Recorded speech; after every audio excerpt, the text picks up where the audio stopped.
Hello, everyone, and welcome to the Beyond the Hire podcast, where we dive into recruiting for the go to market space, what it takes to build winning teams, and how industry leaders got to where they are today. My name is Sandra, and I'm the VP of Marketing here at Bets. We are also accompanied by Aisha, who is our marketing manager. Hi, Aisha. Hi, everyone. Hello, hello. Today we are joined by Dr. Heather Doshay. She is a partner and the head of talent at SignalFire, an early stage venture capital fund with approximately $3 billion in assets under management, where she uses her nearly 20 years of experience as a people and talent executive, leadership professor, and university administrator to expertly guide startups to success.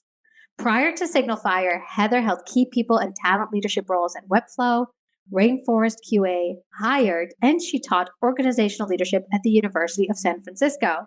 You can find her work published in Entrepreneur, Forbes, Thrive Global, and Venture Beat. She's had quite a career. Welcome, Heather. Thank you so much for joining us. Thank you so much, Sandra and Aisha. I'm so happy to be here. This is fun. Thank you. So it's Dr. Heather. Can you explain to us where the doctor came from? Yeah, so I got my doctorate over a decade ago now, which is actually kind of wild to think about. When I first graduated college, I thought I wanted to be a screenwriter. And when that was the worst class that I had, I sort of was like, I don't know what to do with my life. And so I fell into university administration for the first decade of my career. And in that world, if you don't have a doctorate, the ceiling is like cuts you off. It's very different than tech and startups where work experience trumps education every time. Yes. It's much a place of like, if you don't have the degree, you just don't qualify. And so I thought I have to get a doctorate. And it's funny, even when I started the doctoral program, I knew I didn't want to be in university administration anymore. I wanted to move to tech, but I didn't understand that you didn't need a graduate degree to get a job in tech because I was in this whole different context. And so being a career changer kind of sets you up for some interesting things. I don't regret it, but I don't recommend it unless you really want to learn. I mean, it sounds cool though, Dr. Heather. Yeah, it sounds Doshay. cool. Am I saying your last name You correctly? are. You're saying right, Doshay, yes. Perfect. I asked Aisha beforehand. I was like, do you think I'm pronouncing that correctly? And then I always forget prior to us hitting record to double check with our guests that I am pronouncing it correctly, but I'm glad. Speaking of career changers, I have a lot of information on you. We said this ahead of time. So for those who don't know, we met Heather a few years ago when we did a webinar together at Bets, and I've been following her on LinkedIn ever since. And she posts a lot of incredible content. So for those of you who don't yet, please give her a follow. It's really insightful. So I've learned a lot from you over the years. But it also shares on your LinkedIn that you are a 3 times career changer. So university administration, tech startups, and then venture capital. And we talked about this a little bit, again, ahead of recording. A lot of people listening are trying to move up in their career or maybe even make a career change. So I'd love to learn a little bit more about how all of that happened. Yeah.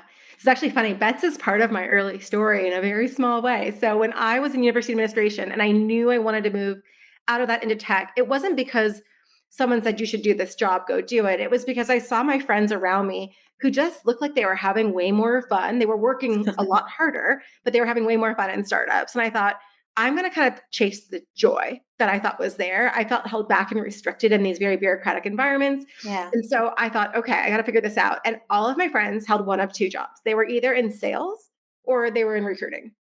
And they're fundamentally the same job.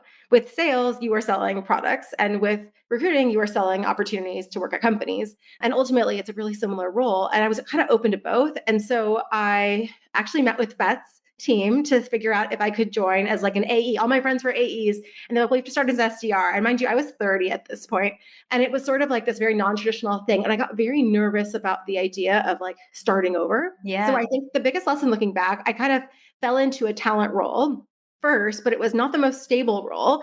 So I think a lot of times people will kind of, when they're looking, there's this feeling of I want to be open-minded, but I don't want to take a step back. I don't want to take a step back. My biggest regret actually is not taking steps back further and earlier. And so I kind of wrote off the sales path because I didn't want to have to start from scratch. I wanted to be able to build on a foundation that I already worked for 10 years. And so I went the talent path, and I'm glad that I did. I think it's a great thing for me and a great match for me. But I think over my career, what I've learned is that when I actually take a job that actually feels like a step back from where I was, either in title or in compensation, it's actually led to the biggest outcome later because I'm actually more qualified on the day that I start versus a job that feels like a reach. And so I would just say, side note, being a career changer from higher education to tech, that was sort of that experience and was sort of open. So being open was good, but having a plan, not being like, I'm open to anything. That's the second lesson. It's like employers don't want somebody who's open to anything. They want somebody who wants this job at this company at this time. So for any candidates who might be listening, like if you go to an interview and you say, I'm really open, like I would take any job on your team. I just want to work for your company because I really want to work at a startup. That's like the surefirest way to not get the job. And so being really clear that say, why is it that I'm open to talent and sales? It's fundamentally the same role. And actually, if you tell that to someone, especially on the talent side, and you say, I really see it as a strategic thing, it's go to market for your employer as a brand, then essentially what happens is people see you as a strategic person in the role that you're in because you understand the business parallels and you're more of a business thinker than you are something else. And so how do you really brand yourself and position yourself to be both open, but also very specific? Is probably the second lesson I've really learned. And then for me, ultimately, I didn't even know that the VC talent job existed. So when I switched from tech startups to VC talent, it was because after working in tech and people in talent jobs for about 8 years in startups before transitioning to VC, I realized that this job existed. I didn't know that it did. There's so many secret jobs that exist in the world that they're not really secret by name, but they're pretty niche. And you wouldn't know it unless you'd come into contact with someone that the job even existed. And I think that people know some of the core things like sales or recruiting, but they don't always know these other sort of roles. And through those roles, I unlocked more doors. So it's sort of like the Tina Fey advice, say yes, and you'll figure it out afterward. And so I kind of say yes to these things and ultimately realize that this other path was a path. And so I think the third path would be like, go on a listen before you leap to her. If you're thinking about being a career changer, I switched from tech to VC very intentionally. I worked at multiple VC-backed companies. I got to meet the talent partners at those companies, see what they do, see what I thought was really great, see what I thought I could bring a different flavor with. And then I actually went and talked to probably a dozen people who do the job and also probably a dozen investors too, to really understand like, what is this role? And they call it like an informational interview. I was calling it my look before I leap tour. And it's not asking for a job. It's literally just trying to understand and learn because every job is an iceberg. And so you think you want a thing, but when you actually get under the hood and you see what the job really is, it's actually really painful. So that's sort of like the next piece for me that really happened. So yeah, I switched. That was a lot of information kind of piled in, but I switched jobs 3 times. I switched careers 3 times, switched jobs more than 3 times. And I think I learned some really valuable lessons along the way.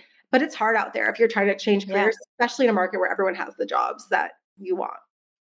Yeah, it actually, I want to take a step back, but before that, we do virtual wine tastings at Bets. And one of the questions submitted actually was, why are so many overqualified people applying for entry-level roles? And that kind of reminds me of what you just said, which it is a theme we're seeing across the board, just overqualified people applying for entry-level jobs. Have you seen that too in your experience?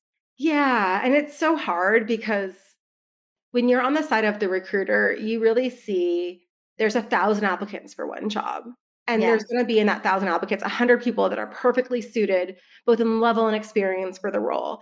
And then a bunch of other people who really want the job, but there's something that isn't a match. And a lot of times it's almost like this notion of like you're too senior, which I think can come across as like ageist or whatever else. It's not really that. It's this notion of the belief that this person wants to jump back in the weeds and do that job again. And also maybe a little bit of a curiosity of like, why can't they get the job that's at their current level? And so I think that's kind of a piece that goes on. I think when you're a career changer and you're trying to fundamentally change jobs, going back to entry level is not a bad move. But if you're already on that path and you're applying to jobs that are at entry level, like when a VP of people applies for a job as a generalist, an HR generalist, that's when it kind of comes across potentially as like, what's going on here? Versus a VP of people who wants to now move into, say, sales, and they're applying for an SDR role. That would actually make more sense to me. They're saying, I want to change paths. And then the key is like, how do you tell that story in your application so that the recruiter doesn't have to guess? Because ultimately, most companies don't do the deep work of trying to understand like what gets at your soul as a candidate. Because again, there's 1,000 applications for like one slot on a team. Yeah. So let's take a step back because there's so much to unpack here in your career and you've done so much. You said you met Bets, you had a lot of friends who were in these types of roles, but how did you actually make it happen? Yeah. Did you do it through your network or did you just cold apply? My first job was through my network, actually through my students. So, but when I was applying to jobs, I was a professor of graduate students at the University of San Francisco, like I mentioned in my bio. And I had a student who I noticed I was doing all this. I was applying to so many jobs. And by the way, I was applying to SDR jobs. I was applying to recruiting coordinator jobs. I was a very unclear candidate. I was the person who was just applying to everything, hoping someone would give me a shot. And this was in 2014. And one of the jobs I saw, there was an office manager job. That's another category I was looking at, was office manager jobs. I was living in San Francisco. There's a million office manager jobs. That seemed like a really easy place to start. Yeah. And I saw one and I looked up the company. I researched every company so thoroughly. The CEO and founder of that company shared the same last name as one of the students in my graduate class that I was teaching. And when I looked them up on LinkedIn, they were connected to each other. I'm like, they must be related. And so I said, hey, John, like after class one day, I'm like, do you know this guy, Rob? Like he's hiring for an office manager. We're connected on LinkedIn. He goes, that's my brother.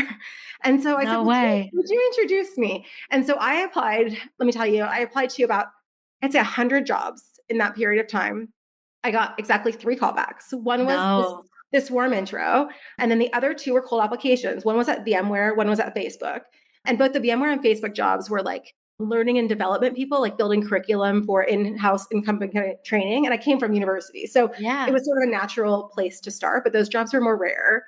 And ultimately, I got passed over at the final round. I did the final round with both companies. And someone who got hired instead of me was somebody who was doing the same job at another tech company in the end. But I made it to that place, which gave me hope that this was possible. And so when John said, yeah, that's my brother, I can introduce you.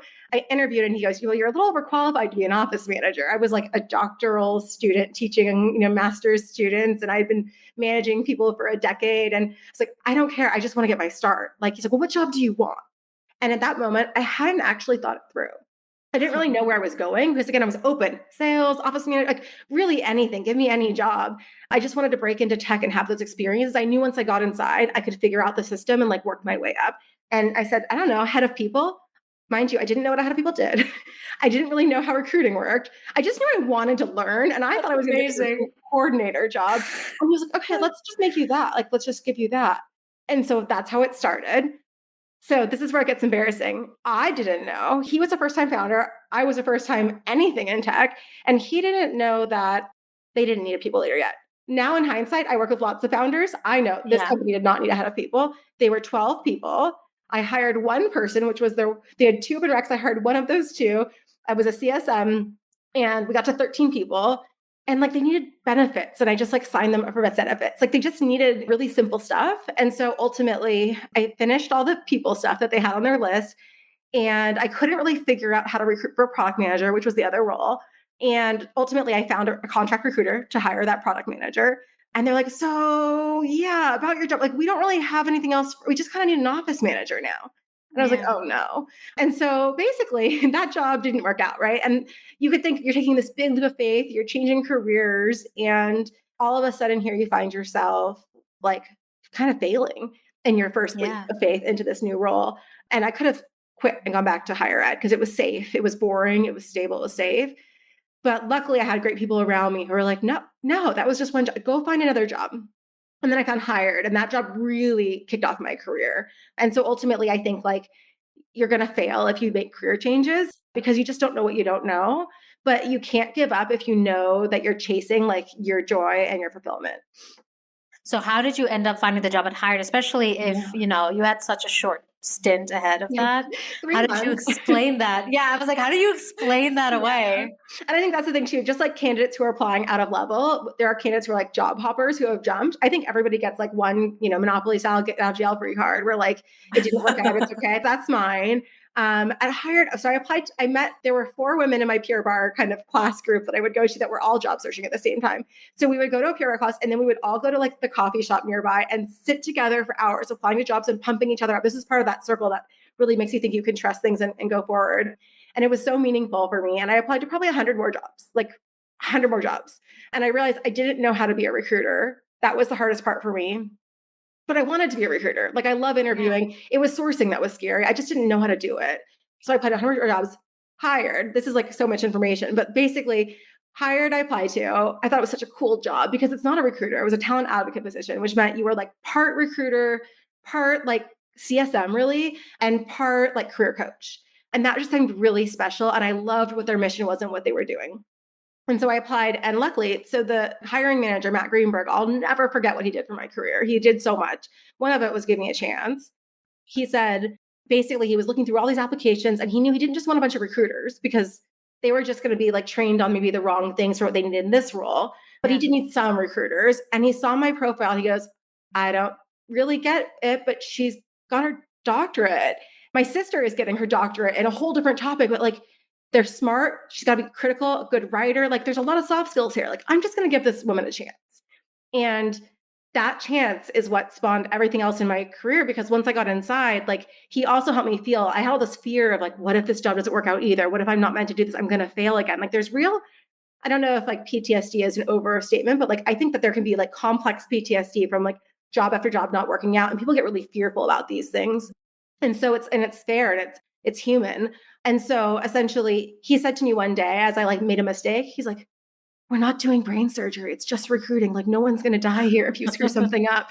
And that statement alone, it was like, oh, like the air just like kind of like settled and my shoulders could come down and that could be easy. So you find a great manager. He was a great manager who gives you a chance and like makes you feel psychologically safe in your job and you can do great things. So I think that was another long story, but I think that was like the most meaningful career experience of my life based on like what he did for me. That's amazing. And I love all the details, because I'm looking at your, profiles. I can see the job titles and the years and everything like that. But I feel like a lot of people, me included, I don't remember what year I did what. It's like, I don't remember what I ate yesterday. So I'm very impressed that you have all these details just stored in your mind. A good memory. Yeah. It's impressive because you didn't know what I was going to ask, or that I was going to dive into hire. I did not like that. No, that's impressive. I'm very, very impressed. So you got promoted there, but then after, what is it, 2.5 years or so, you decided to leave there. Can you talk a little bit about your experience on deciding to move roles? Because like you said, you now found a place where you could excel and do really well and you loved your manager. So then why did you decide to go? So, and by the way, it's so great that we're doing this because I think when you look at anybody's career, and I would say that for anyone listening, like you look at everybody and you just see their career and you just assume so much of it. Because in hindsight, you can paint a really pretty picture about what it looks like. And anyone will look at my profile and go, oh, that's a really cool upward trajectory. But like there were a lot of like failures and things along the way. I think everybody has that. Like even the most impressive CEOs, they will tell you if they're being real honest, there are some meaningful failures. And those are good things, those are learnings. So with Hired, unfortunately, Matt was only my manager for 11 months because I got promoted and I was his peer. And so now I'm his peer and this hyper-scaling organization at the time. And I got to work partnered with him, but I essentially took over his role and he took on a different role at the company.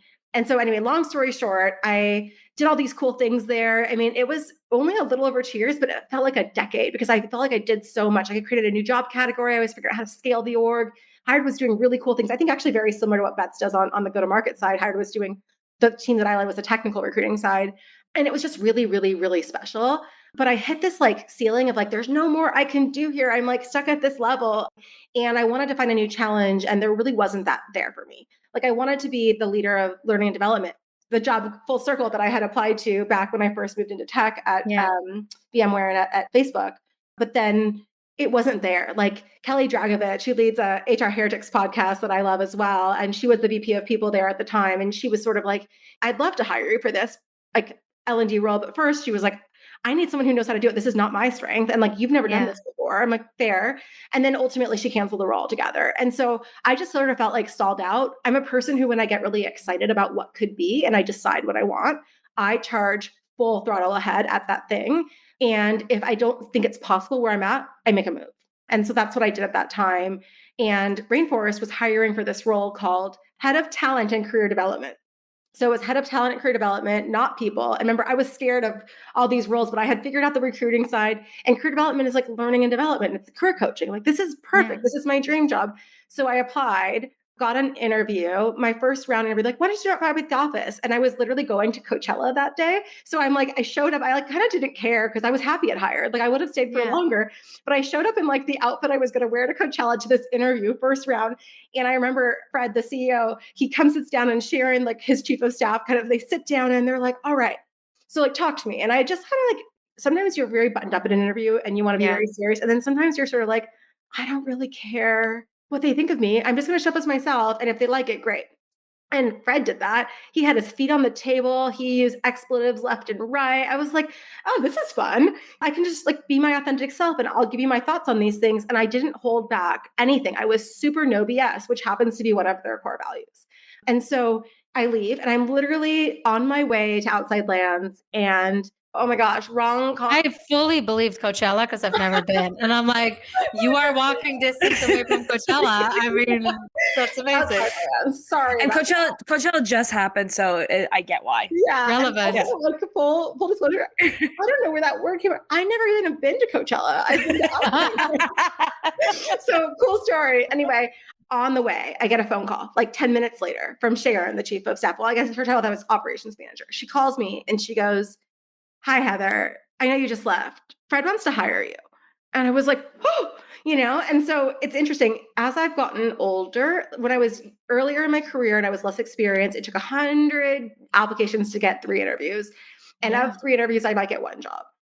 As I gotten older, I apply to 1 job and get 1 offer. And I think it's because not age, it's because of experience. And it's sort of because of how I show up in those interviews because I'm a lot more confident than I used to be because I have know-how behind me.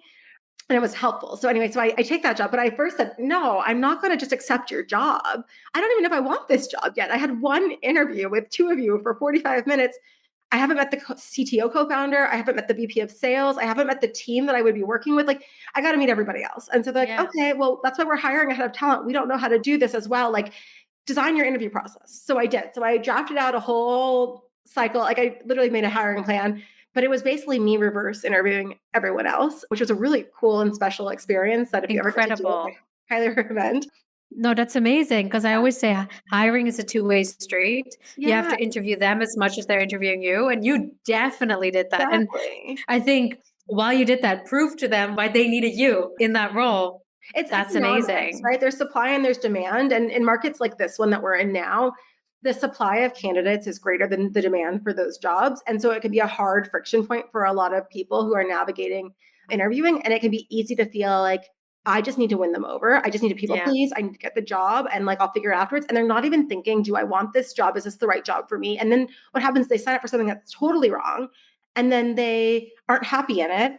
So then it doesn't work out. And then the cycle starts over again. And that's how you see so many job hoppers now. It's not just that. Obviously, there are layoffs and other things too. But like, I think that people in desperate times will sometimes make desperate choices. And in those times, it's the most important to get really clear on what your priorities are. Like, I knew I was after a certain scope of role. I knew I wanted to have a boss that I could feel like I could be authentic with. I wanted all these certain sets of things. I wanted unlimited runway and potential to like build stuff from scratch. Again, I loved the early days at Hired. As I got bigger, it was harder to really build as much. You'd find your pockets, but I knew what I wanted from stage, from size, from scope, from manager. And I did all of that and got all that and like went forward. And I think as you go through each job, you learn more about yourself. You're changing, your abilities are changing. And then that job no longer fits. I think you outgrow jobs and jobs outgrow you. It's just the nature of the world. And so each job I left thereafter was like an outgrowingness. And that's why I'm like so happy if I were to flash forward to now. And I know we probably talk about Webflow too, because I think that's probably my most exciting job I've ever had from a everything perspective. I finally found the job at SignalFire where like, I don't ever outgrow it and it doesn't ever outgrow me because I get to design exactly what it is because we're creating services for our portfolio, which is so cool. But sorry, I'm going to go off. I love it. This is amazing. I love everything that you just said.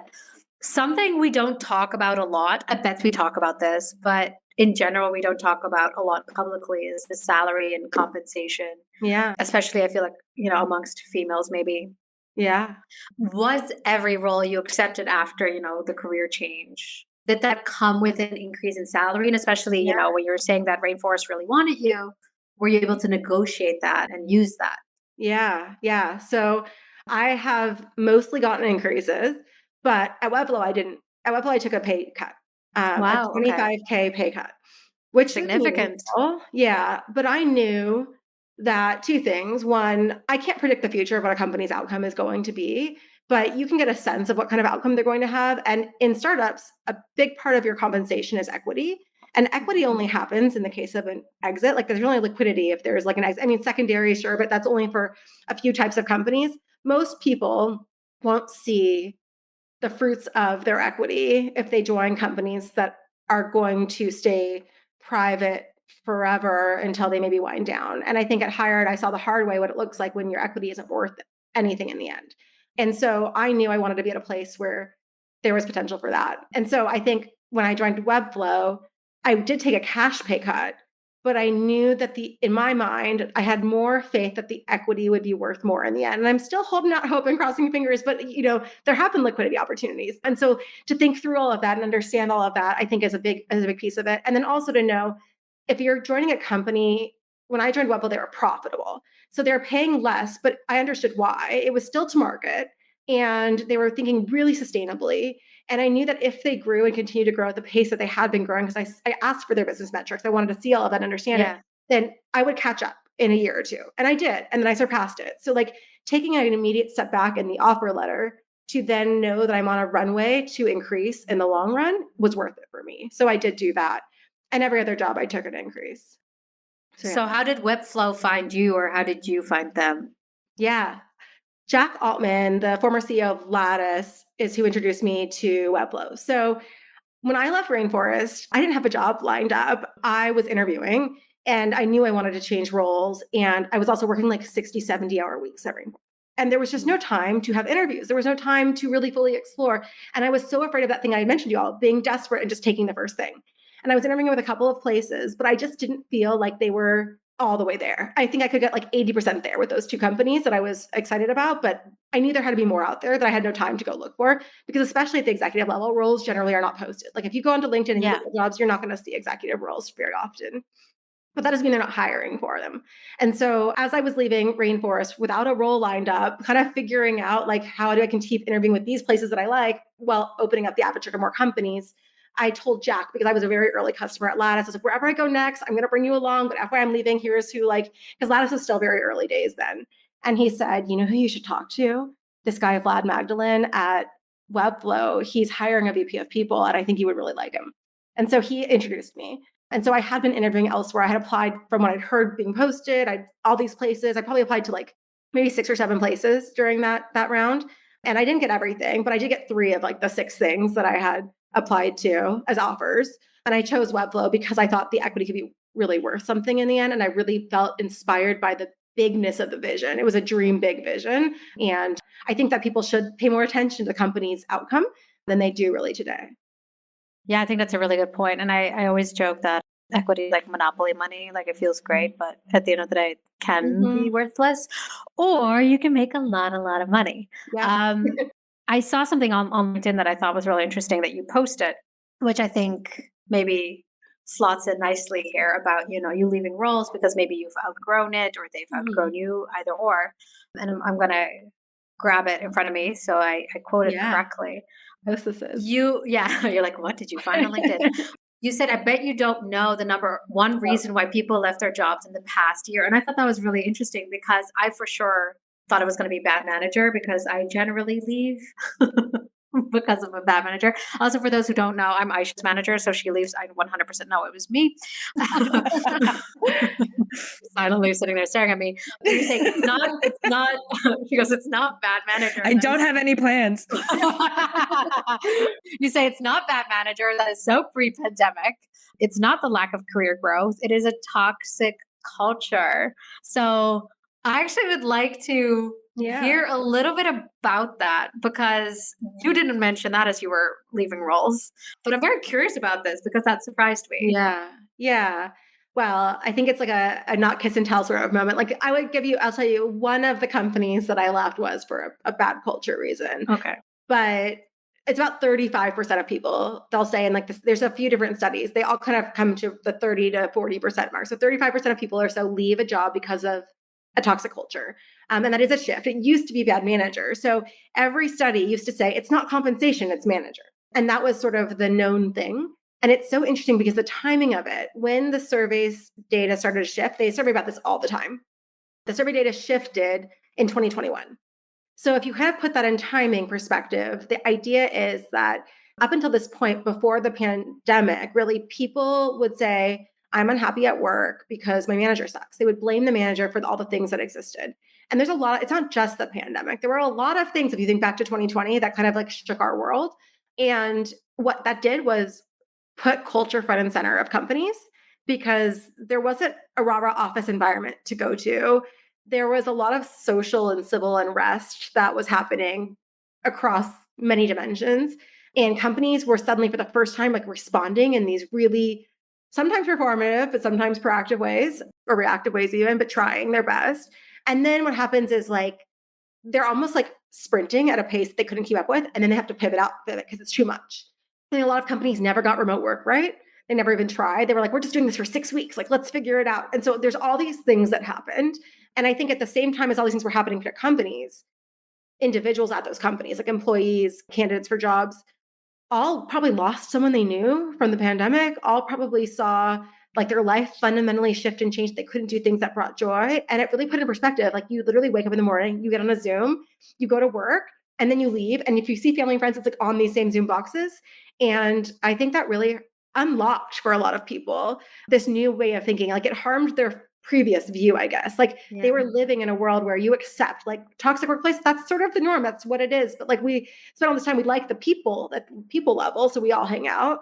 I think everyone individually thought, I'm not treating work the same way again. I'm not treating relationships. Coming out of this thing, I'm going to do stuff differently. Like, I think that's a lot of why you see Gen Z operates really differently. Like was their coming of age story was like this time. So it's very intentional. It's very passionate. It's very focused on these sets of things that you expect from the places where you spend your time, because time is precious. And so no longer can you blame a whole bad work experience on just the manager. Yeah. And if you've ever been a manager, you know that you only have like so much control. There's only so much you can do. You can influence a lot, but you don't have a lot of control. And so if people really start to think and empathize with other people more because they're in this place of kind of deep reflection, they would realize it's not just the manager, it's the system. And that's where I think the toxic workplace comes into play. But that's just my take. I mean, we know the reasons. We don't really know the why. But if I had to put two and two together, that's what I'd say. I don't know. What do you both think? I think it's really interesting. And Aisha and I were literally earlier today talking about the different attitude Gen Z has towards working than millennials do. And Aisha's kind of on the cusp there of both generations. I'm previous, so yeah.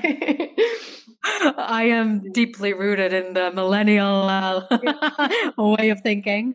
So that is very interesting to hear that. And I hear what you're saying. I definitely left a gig because of a bad manager. But if I think back, a lot of it was also toxic culture, which resulted in them allowing this manager to treat people this way. Mm-hmm. Yeah, I do think probably a lot of it is the reflection on what sparks joy. Let's condo that. And what doesn't. I think about this every day now. Obviously, I have children, I have a husband, people rely on me and my paycheck. So I can't just leave if I feel like it because, I carry a lot of responsibility. But besides that, the way I show up for my family is also dependent on how I feel my work day. So it is something that I do deeply think about and how I am treated at work. And then how that affects life. Yeah, there's never just one reason. Like you were saying, you're like, I think it was a bad manager, but maybe also toxic culture.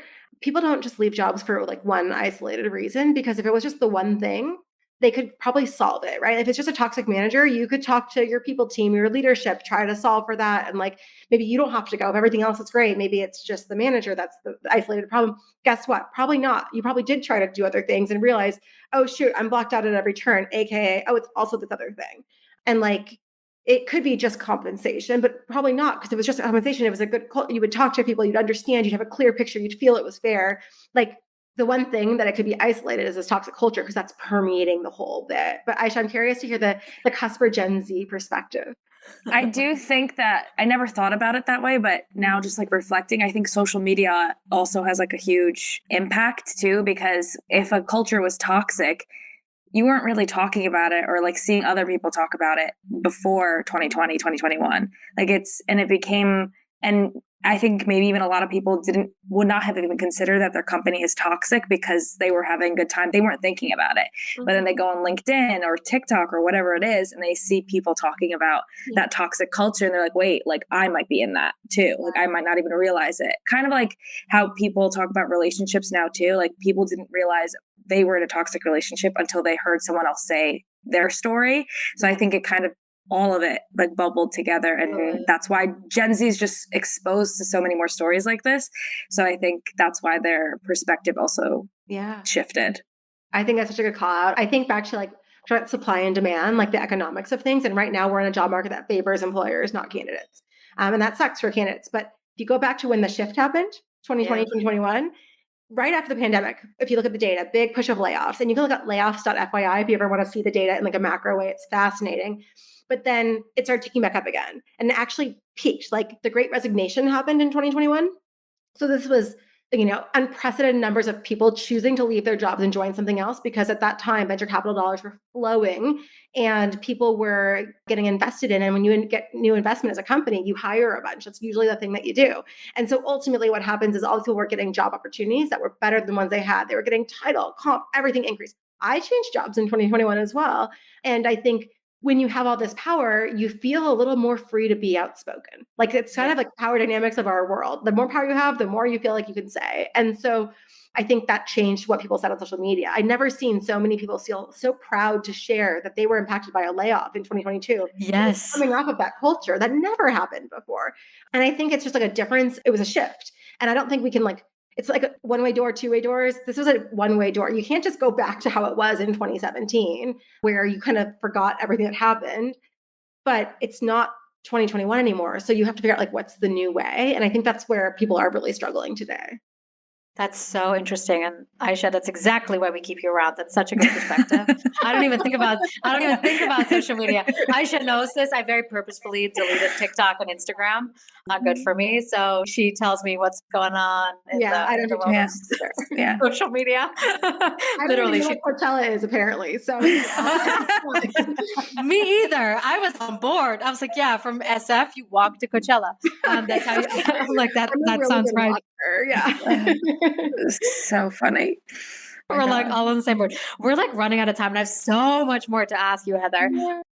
All right, let's then make the jump to SignalFire. So in 2021, you were one of the ones during the big resignation that made that move. Mm-hmm. And again, kind of career changer again. Yeah. Talk to us how that happened and the biggest change moving from a tech company into VC. Yeah. So I think the first time I met a VC talent partner was in 2016. At Hired, I wasn't exposed to them because I was in middle management. But when I got to this first head of talent career development, which by the way turned out to be head of people job one day later, then I kind of got to meet the VC talent partner at Bessemer, which was Mia. She was wonderful. And I was like, this is a real job. Somebody gets to do this job. And I just thought, I'd like that job. But I looked around at everybody who had that job on the internet and they were all ex-executive search firm partners who moved in these roles. I'm like, well, it's not me. And so I was like, I'm just going to write it off. It's fine. In my dreams, someday maybe, but probably not. And so when I did Webflow, there were two talent partners we were kind of Excel. One was a same background, executive search. And then there was Paula, who had been a senior director of talent at a security tech company. And I was like, oh, it's possible for someone like me to do a job like this. The idea of having only one example of something doesn't give you a lot to work off of. That's kind of what you know. And then you can write yourself off from that thing. But the more experiences you get, the more kind of a patchwork of stuff you understand. You see the nuance in things and you're like, oh, this could be for me. And I knew I kind of wanted it, but I was really focused on this opportunity that was at Webflow. It was life-changing. I mean, it fundamentally is the most meaningful career experience I've ever had. It was true hyperscaling, got to be challenged every day. But just like I mentioned, you outgrow jobs and jobs outgrow you. Usually I outgrew the job. Usually I was like, give me more. I'm over this. And this was the first time where the job outgrew me. It was hyperscaling so fast that I was like, oh my gosh, every day is the biggest day of my life. I feel like I'm trying to just get initiatives over the line that I was trying to build out for our team. And stuff would just come at you because it was pandemic time and it was hyperscaling. So the biggest company I had led a people team for was 200 employees. And here I was rounding the corner to 400. And I was like, oh no, I don't know what's next. And there are people who thrive in that stage. So knowing that I wasn't going to be the best person, I wanted to get topped. I was like, please top me. And they were probably going to. And so I started looking and had a conversation with our CEO. I was like, I'd like to do this other thing. I will give you a long runway. Let's figure it out. And he's like, I think that's the right thing for both of us. And so it was really beautiful, I think, because when you can be very self-aware about your end state and also see around corners to where you might be expiring on a job and for both parties, I knew it wasn't best for Webflow to have me. I was trying things out and experimenting for the first time with a company that had so much potential, and that felt wrong. And so I had done this look before I leap tour, talked to all the VC talent partners, talked to all the people, and Chris, this is the importance of networks, by the way. Chris Yin, who was the VP of product at Rainforest, was one of my conversations. He was an investor at a company called Scale, another investment firm. And he said, we're not hiring, but you know who you should really look at? If you get a job in this space, check out SignalFire. They're doing it the best. I don't think they're hiring, but they're doing it the best. So just meet them, learn how they're doing things. And then wherever you go, do that. And I was like, okay. So I reached out to the team and they're like, actually, we have a role we're putting together right now and you could be good for it. And so I would say another lesson is you never know what jobs are in the hopper. You can see what's posted out in the world, but you never know what might be coming through. And so it can never hurt to network and understand just from a curiosity place, what might be going on with that company. And you might not hear back from 90% of them, but the ones who you do could be the one that means the job. And also Chris was a colleague from years prior, but people are really willing to help you. If you make great relationships at the jobs that you're at, even if you don't think they are going to be someone who's going to be valuable to the next one, you never know. Everyone adds value to everyone. And I believe in paying it forward to anyone that I can. Yeah. But ultimately I owe him so much too, because he was like, just check out this company. And I did. And then I got the job. So it was the only job I interviewed for. I was just still on the look before I leaped to her. I wasn't planning on leaving Webflow for another 6 months, but this opportunity arose and I couldn't turn it down. So that's what happened. And here I am almost 4 years later, and the longest I've stayed at any job, and I love it. And every year has been an evolution of a different job because we are scaling a portfolio. So I get to do the scaling thing over again, but I focus in on our earliest stage companies, pre-seed, seed, A companies. So I get to do the building that I loved from the early days of say Hired or Webflow before it got harder and bigger. And it's just this perfect marriage. And, here I am in my 40s and I finally found the job. And so I think a lot of people in their 20s think they should have already found it. I think if you have, you're very lucky, but you might also not even know what could exist, because I didn't know that a VC talent partner job existed when I was in my 20s. And it took me getting there through all this experience and hardship and challenge to find it out. But hopefully that's helpful advice to people who are struggling right now. Think about what's next. I think that's really helpful and actually really inspirational. And I have a question on SignalFire. So yeah, you say I just talked to them. Tell us how you got in touch with them, because we always jump. But when people want real advice, they're how do I get in touch? You cold LinkedIn them, or did you get that intro? Yeah, let me through your ex-colleague. Every time I do research for a job, maybe that's the most helpful thing, because it's the same process each time, but it's a slightly different based on who the people are. I go to LinkedIn. LinkedIn is my best friend. I'm on LinkedIn constantly. You can tell I post a lot, but I'm on there even more than that. I research everything. Let me tell you, when I watch a reality TV show like Survivor, I look up all of their LinkedIn profiles to try to guess who I think is going to win the show based on who I think is the smartest. It's really, really sick, actually. I love this. I will be doing that. I will be doing that. Remember, I got my doctorate. One thing I know, it's how to research something. And so what I'll do is I will log on and I will look up the company, and I'll make a one pager for each company I'm interested in. And I'll look up the company, I'll tag it, I'll write its mission. I'll try to an easy thing to look at. And then I'll try to figure out who are the key players. Is there already somebody on the team that I'm looking to be a part of it? Or it would be a greenfield, fresh team. Who's probably the manager of the role if the role exists? I'll try to figure out, who do I know at the company? What's my warmest connection? If I don't know somebody, LinkedIn will tell you secondary connections. I'll look at who I have the most connections with, because that person is probably a networker. If they have 200 connections with you in common. And then I'll figure out, who do I know the best? And who do I think they know the best? And I'll try to reach out to both of those people and see if I can get a warm intro into the person or the company. And then also not being afraid to let other people know that I'm looking. It's a very scary thing when you're looking for a job while you have a job, because you could always be fearful of getting found out. But if you can have a trusted sort of circle of people that you say, hey, I'm looking, who will also have their eyes and ears out for you, you can expand the reach of the thing, especially if those people might also be in the recruiting space. They just know the world a little bit better. If they're in sales or you're prospecting, again, they're the same skills. And so how do you really think about researching for yourself and 10xing yourself through your own power of your own network? And I think today with the way AI is going, you can go to ChatGPT and say, tell me about this person. And if you're trying to learn the person beyond their LinkedIn might be sparse, they could do all the research for you. I used to go through people's every social profile that I could find on their Google search and try to understand oh, what are they interested in? Oh, they're writing stuff on Quora. What did they answer? I would read stuff. I'd watch YouTube videos. I do everything. You don't have to do that anymore. I would spend hours. Now I could just say, tell me about this company. Who are the key players? Who should I know? It's going to get you started.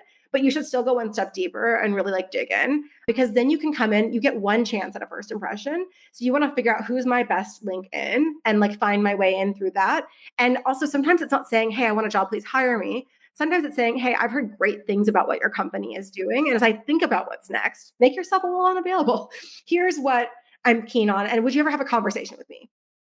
If they have a role, obviously it's a different path. But if there's no role posted, it's how do you build a relationship with the people at that company so that when a role is posted, you're top of mind.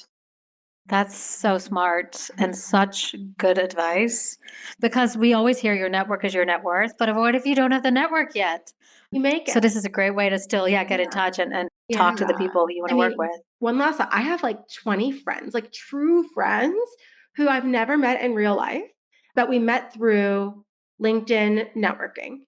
And there are some that I've also met in real life, but I live in the Pacific Northwest. Nobody lives here. So like it's not, most of them aren't there, but like there are people that I've like watched on panels that I've reached out to afterwards. Like I get random outreach all the time, and most of it's not personal. And I don't always, sometimes I can respond and navigate each thought. Sometimes it's just like a nice message and I move on. But the people who go really personalized outreach, and if someone on this call is listening and they're like a SDR and a, like, you know how to do outreach, like prospect, but like it's hyper personalization. Don't reach out to 300 prospects of people that you want to work with. Reach out to the top 10, treat it more like an executive search and do really personalized notes. And if people have like souls and hearts and empathy, and you write this really personalized note that's really thoughtful with a clear call to action that doesn't presume they're available right away, you will see responses. And that's honestly the way I've responded the most is like, oh, we have these things in common. Someone will write to me and say, we have these things in common, and I'm thinking about what's next. And I notice, you're probably so busy, so no rush on this, but if you'd ever be open to a phone call, here's my email. And then boom, it's there. So I think I've taken at least 10 calls this year of people I don't know, just helping them with their job search. And then those people, when they have friends, they'll introduce me to those friends, and your network expands that way. And so like, if you can just find one or two, what I call super connector nodes. So people who probably know a lot of people. I'm probably one of those people now. I wasn't when I started. I was on the other side. So I think I have a lot of empathy for it, but find people that seem to be super connectors. They'll probably tell you, they're probably proud of it. And let them be your central node and build off of theirs. And always ask on the call, if you get a call with them, who else should I be talking to? Who else should I know? Would you be open to introduce me to one of those people? And then it goes from there. So that's incredible advice. And I know you have a hard stop, so I'll let you go. But everyone, go give Heather a follow on LinkedIn. She's a wealth of information. Honestly, the stuff she posts is always clever and insightful. So definitely give her a follow and do your research, and maybe slide into her DMs if you want to get to know a super connector. She's amazing. Thank you so much. I have like a million more questions that I had lined up, but we ran out of time. Thank you so much for being here with us. So much. No, amazing. I wanted you to talk more. I loved it. Oh, yes. Yeah, me too. Thank you for coming. I didn't think we were going to go on these topics, but this was great. Okay. No, I appreciate it. I appreciate you both. Talk soon. Thank you so much. And thank you everyone for listening. Bye. Yeah.